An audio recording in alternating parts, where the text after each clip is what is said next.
Listen, the Nevertron, I'll break it down into a couple of different area. Lagos has become one of the largest exporters of Brazilian ivory in the world. Live in a third world nation where your votes will get stolen if you can vote there at all.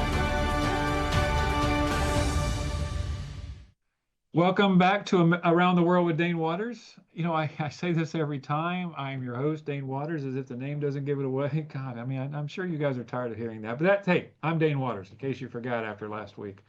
Very honored to have with me Elio Montenegro, like the country. Montenegro. I love saying that. So how are you doing, Elio? Good, Dane. Thank you for having me. And yes, I enjoy saying my name as well. Well, it's good. You know, it's always good. And okay, so today we're talking about, I've been wanting to talk about Cuba. And you're Cuban-American, you're a journalist. It's very kind of you. You're actually living in Chicago, right? Chicago? Yes, sir. Which is why you have that microphone, Que Pasa Chicago. First of all, before we get started, tell us about Que Pasa Chicago. Well, Que Pasa Chicago, actually. It's a soon to be launched. It's going to be a 1 hour chat on local stories that impact not only the Hispanic community in Chicago, which is about a third of the population, but also themes in general that impact all of Chicago and Illinois. One of my mentors is your show, and I want to emulate your success to a much smaller scale. One of the things that prompted us to do that is that there's a lack of conversation and information in our Spanish language market here in Chicago. And this is an opportunity for us to expand on the work that some of us do in broadcasts on radio stations and television stations. And so look forward to sharing our channel with you in future weeks. Well, I appreciate that, and thank you for your compliments. They're very kind, and fortunate for us, our show is listened to in over 100 countries, and so we'll definitely, before this is over, I'm going to have you say something in Spanish, so that the rest of the world can understand. So let's talk about Cuba. Right. Now, once again, I always look at the show is that we understand where Cuba is, but just to make sure the rest of the world understands. Cuba is an island that's off the coast of the United States, off the coast of Florida, roughly 90 miles off the coast of the United States. And so tell us about that. You were born in Cuba, right? I was born in Cuba in 1956, so quite a few years ago, 4 years before the infamous or famous, depending on your perspective, Cuban Revolution. And we lived in Cuba. Both my parents were journalists, and we left Cuba when I was about 10. And that would have been about 1967, 1966. And primarily, my parents decided to leave because Cuba, the dreams of the revolution back in 1959. Quickly disappeared, and it became a dictatorship like many of the dictatorships that we have throughout the world. And they were not able to express their commentaries and opinions. They would not be allowed even today to have a conversation like the one you and I are having. You can't have that in Cuba. So they decided to leave. Like many other Cubans, opted to take the option out. And since there was no democracy there, we left. And we settled in Chicago. We've been in Chicago. I have spent all my life in Chicago. A lot of cold winters here, and but I've been here. I established my life, became a Cuban-American, if you will.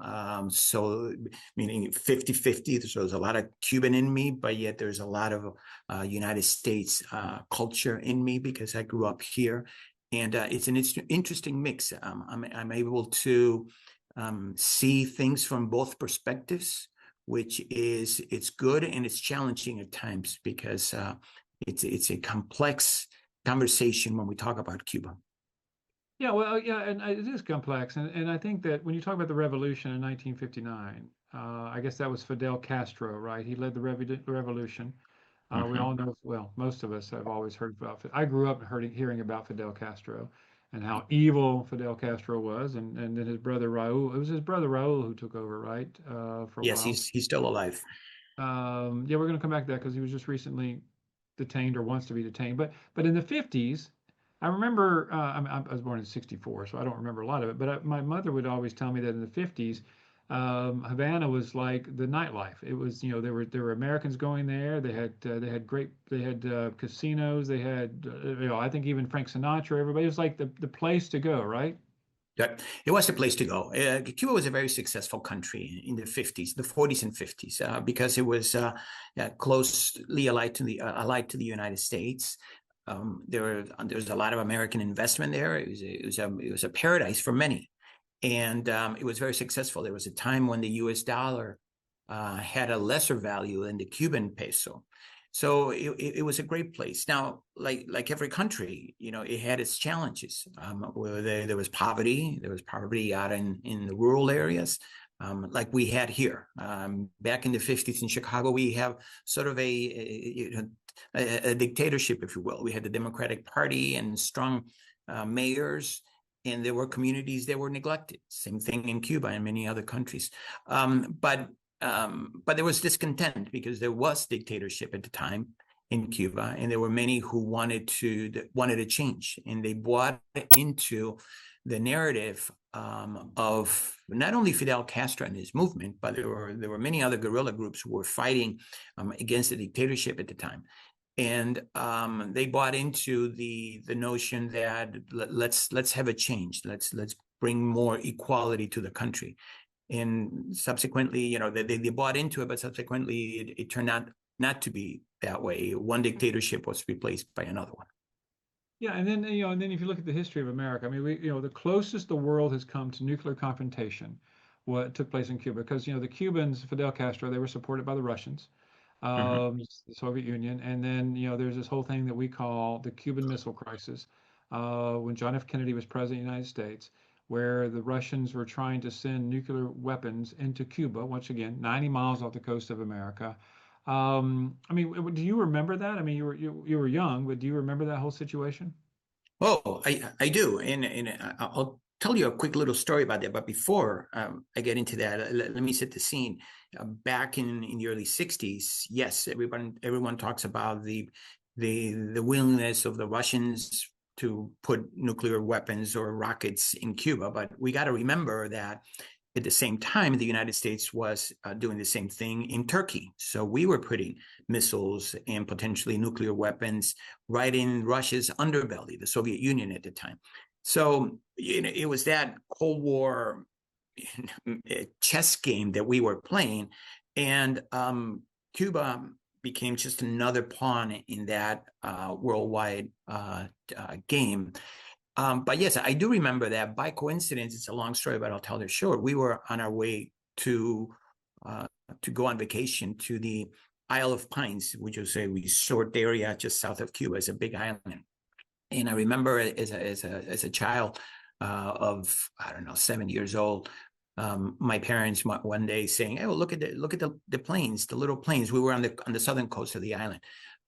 Look at the little planes and the lights on the planes. And we were looking, and all of a sudden it turned out things started like popping around us because it wasn't the lights on the planes. Those were the machine guns of the planes during the invasion, of the Bay of Pigs invasion, which took place near a beach called Playa Girón in Cuba. And we didn't know what was going on. We actually went ahead with our weekend vacation. And when we returned from that island, that's when we saw the tanks and we saw the military moving about and the civilians exiting the area and military moving in. So there was a firsthand experience as a child, and that's what I remember about that. But as we all know, that was not a successful attempt to overthrow the regime. But that's a much longer conversation for another time.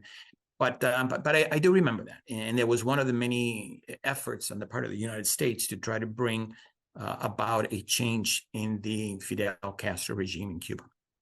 Yeah, and for ever since can remember, America's tried to have embargoed the country, tried to just try to once again try to return it back to democracy as we like to do in America. We always talk about expanding democracy, but let's kind of fast forward because the U.S. Secretary of State Marco Rubio, who's a Floridian. I mean, he's made trying to bring change in Cuba as a major part of his agenda as Secretary of State, and Trump seems to be supportive of that. So we fast forward to today. We saw what happened in Venezuela, where they took out Maduro, and but there's been a lot of talk lately about military intervention. Even the head of the CIA was there the other day talking to who's the president? Who's the current president of Cuba? Manuel Diaz-Canales. So they're having a conversation, and there's a lot of talk about America taking military action against the country. I mean, we've been starving it of fuel, honestly. So honestly, tell us what you know about the current situation in Cuba, and also I'd love to hear your thoughts about America's posturing toward the country. Yeah. Well, let me start by giving you a little background on Secretary Rubio. He is a Cuban-American. He is a product of what we call here South Florida, the Cuban-American community. He was the former Speaker of the Florida legislature. So he has a long history of building bridges, building connections, building relationships within the Republican Party in Florida. So he's well connected and has a strong base in Southern Florida. And throughout his political career, he has been a strong supporter of change in Cuba. He's always been advocating for a change, a return to democracy, a return to something other than what's there now. So that's just to set the scene. So now he appears to be driving the conversation from the White House on Cuba. As you can imagine, President Trump is distracted with a million other things, and Cuba is not one of his personal picks. So he has turned that over to Secretary Rubio, and it's quite apparent that we have taken, and when I say we, the United States has taken the posture of towards Cuba of how Secretary Rubio sees it and wants to proceed with it. The current situation it's very dire. Again, this we're talking about since 1959. I can't do the math. It's close to 70 years that this economy has evolved, has deteriorated. Every year has gone further down. And right now, what we are all hearing, not just me, from friends and families on the island, but what we're seeing through social media is a country that is economically broken. Picture Haiti. I think everyone can picture the situation in Haiti. We've seen those images over the years and the decades. Cuba has become another Haiti, in my opinion, economically. It has garbage piles up on the streets and street corners because they don't have the fuel to come around picking up the garbage. That in itself leads to rats and flies, which then leads to potential infections and potential epidemics. I am in total fear of what could happen on the island this hot summer because of the lack of proper sanitation. The other issues that they're facing is because of the lack of petroleum. They are facing electrical shortages, meaning that power plants do not operate, meaning that water systems are not able to pump water into people's homes. Subsequently, there's no water to flush the toilets. So it's a situation that's terrible. And for a country that 50 years ago, it's not that long ago, was a rather prosperous country, 60, 70 years ago, was a rather prosperous country, to get to the position where it went from being one of the top economies in the Caribbean to now one of the poorest countries. It's very sad to see, and to see people suffer because of political positioning on both sides. I mean, on both sides, and primarily the biggest culprit here is the political system in Cuba. I want to be clear about that. It's a dictatorship. It's a centralized economy. Think of North Korea. I like to give analogies and examples. We all know what North Korea is like. Well, Cuba is the same way, and the political system there is such that folks don't have the freedom, don't have the economic opportunities, and subsequently they want to leave. We've seen over the last 2-3 decades as many as 1 million Cubans leave the island. This is a country that used to have about 2.5 million residents, and about 1 million have left. So do the numbers. And something else, and this is very indicative of how Cubans feel. Everybody just wants to get out. Spain recently enacted a law called La Ley de Memoria Democrática. Sorry, I had to refer to my notes. La Ley de Memoria Democrática, which allows those that can prove a lineage, an ancestor that came from Spain. Those individuals, by getting all the birth certificates, can then apply for Spanish citizenship, which then gives them a Spanish passport and leave the island. It's estimated that as many as 600,000 Cubans have applied for that benefit. So that's another 600,000 on top of the 1 million that have already left, out of a population of roughly 10 million people. So that's a huge number of people that have opted to leave the country. And that in and of itself is the tip of the conversation, because that leads into many other topics, like what is the economic change that brings about in the future? What is the demographic, the racial and ethnic, racial demographic of the island? What does that look like in the future? Age-wise, those that are currently leaving are, they skew younger. So it's a younger age, meaning the population in Cuba is aging. So this is a snowball down the hill effect that really, when you start looking at the bottom of the hill, it just doesn't look good for the future of Cuba.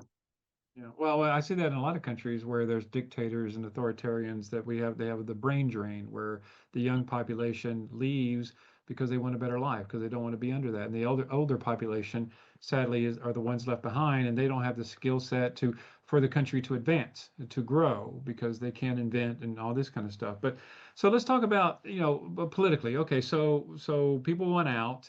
What would happen, and how would the Cubans feel? Forget the leadership and the president of the country, but how would they feel if America did invade the country and then try to depose the current leadership? I would venture to guess that a lot of Cubans want to change. They want change. They want something different than what's there. Now, they are afraid, because I hear this firsthand, they are afraid of bombs falling on their heads. No one wants that. So how do we get to how do we create a transition that's going to lead to that change that everyone wants, everyone needs in Cuba, without creating chaos? Now, we can go back and compare U.S. actions. There are a lot of examples out there. I'll take you back for a second to Iraq. When we invaded Iraq and took over the country, we dismantled what was there before. And then guess what? We owned it. As a country, we owned it. Then it was up to us to deliver the services. And it was very, very chaotic. I think there are a lot of Americans that have realized that, that was not a good way of doing things. And there is a fear, and I'm glad to hear that there is a conversation, that there are a lot of politicians that don't want to have that complete disruption of the structures that are keeping Cuba together. If we come in and dismantle the current system, as bad as it is, then what's the plan? And this administration has always, they're good at not providing a plan. So what is the plan? I think the conversation is good, but to come in and have a regime change without a plan, I think that could be catastrophic. But the people in Cuba, they have demonstrated by going out on the streets and protesting as much as they can in an authoritarian regime. They have demonstrated that they want to change. They want to improve their lives. They know what's outside the U.S.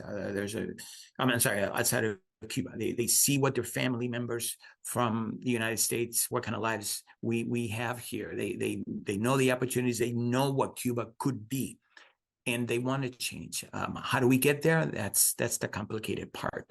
There are many that like what they're hearing from Washington, that they finally are putting the squeeze.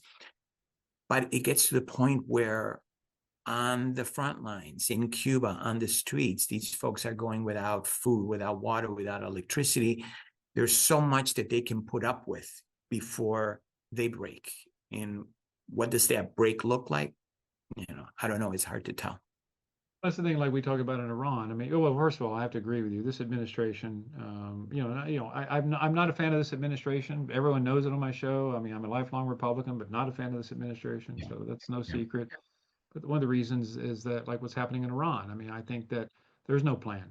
And if there's a plan, they're not articulating it to the American public, and I think it's critical that they do articulate it to the American public. So I share your concerns about not having a plan in Cuba because, and so here's the thing. So if America, I mean, I think of what Rubio would like, of course, and here's the reality about Rubio. I know Marco Rubio. I mean, as far as a potential Republican candidate in the future, I think of what I'm hearing. I think from all the other options, I wouldn't be as opposed to him as I do others. But I mean, he is going to run for president in the next cycle. And I think that one of the reasons, I mean, wanting to have the Miami-Dade and South Florida support from the Latinos and Hispanics is critical. And I think having a hard position on Cuba will definitely get them there. But what do you think so the reality is, I mean, I think America would rather have like a Venezuela option where the current president is ousted and then maybe the number two comes in, keep the same systems in place. But do you think that if the current president were to leave and that somebody were to, like the vice president or somebody else were to step up, would that be the difference? Or do you think there needs to be a wholesale leadership change in the country? Cuba is very different in Venezuela. Venezuela, their system has only been in place for 15, 20 years. Cuba has been around for almost 70. So they have in place a la cúpula, we call it, which is the tip of the pyramid, who runs everything and they control everything in the country. By some estimates, it's about 250 families that make they are part of that top group, and they've been around for a long time. They know how to survive. They stick together. They have the patience that similar to what the patience that the Iranians have demonstrated to have in dealing with the United States. These guys have also survived a lot of actions from the United States. But you can create a number two. No one's clear on who the number two is, but you can just replace the current president and put in another one, but it doesn't change the regime. And it'll be interesting in to see how the South Florida, the Cuban-Americans in Miami and the surrounding areas, how they would react to what you proposed. Not proposed, but what you suggested, something similar to what happens in Venezuela. You keep the regime, you just change the top and make some changes. That would be to the Cuban Americans in Florida who want a complete change of regime. That would be a stab in the back. I think I would actually be interested to see what their reaction would be after supporting Marco Rubio and President Trump on regime change, if you will, in Cuba. And it turns out that they keep the regime, they just make some deals and they, call it a day and go home. I think they would feel betrayed. And if you look at recent elections in Florida, specifically in Miami and Miami-Dade County, you see that for the first time in decades, you have Democrats actually winning at the local level. The recently elected mayor of Miami, not only is she a Democrat, she is a woman, and she is the first non-Cuban American elected as mayor of Miami in decades. The mayor or the president of Miami-Dade County is also a woman Democrat. So politically, you see in South Florida a change that I'm sure the Marco Rubio, who has ambitions to become president, is looking at and taking those into consideration as they come up with their formula on how to deal with Cuba. Again, I don't have an answer. I'm just pointing out that it's so complicated and it's so intertwined. And when you throw into the mix what Marco Rubio may be planning for the future in his in a future presidential campaign, I'm sure it keeps him up at night. How do I keep the promises? How do I keep my views from decades ago with the reality on the ground? Because the last thing he's going to want is a failed Cuban state 2 or 3 years down the road, just in time when he wants to run for president. I think it's a very valid point. We need to, so I think, I mean, my gut is that the foreign policy that we're seeing out of the administration right now is more driven, regarding Cuba, is more driven by Marco Rubio than anybody else. And you're right, 100% spot on, that he's not going to do anything that's going to jeopardize that voting bloc in Florida, you know, in whatever he does. So I think that that's a very critical point that you point out. Sadly, we are out of time. It's very sad. Already? Yeah, I know. Already, it's already been 25 minutes, believe it or not. You know, so that's a, you know, so but I really appreciate it, Elio. Listen, I want to have you back on the show. There's so many things to talk about. I applaud your efforts, and I tell you, it's amazing when I meet you know, people from, you know, America is a melting pot, and I think America, one of the great things about America are people like you who come into America and make it what it is. You know, so we're not just some vanilla-based country. We are a country of amazing people, and people like you make it what it is. And I wish you the best with your show. So thank you. Thank you, Dana. And I really appreciate what you're doing, the work that you've done worldwide. This is great. It gives us all a voice, and we all need to have channels like yours and folks like you that are able to see the issues and give us a platform to have these conversations. So thank you, and I look forward to seeing you again. I appreciate it. Anyway, thanks for being with Dane Waters, Around the World with Dane Waters. Let's take a quick break, and we'll be back. Thank you.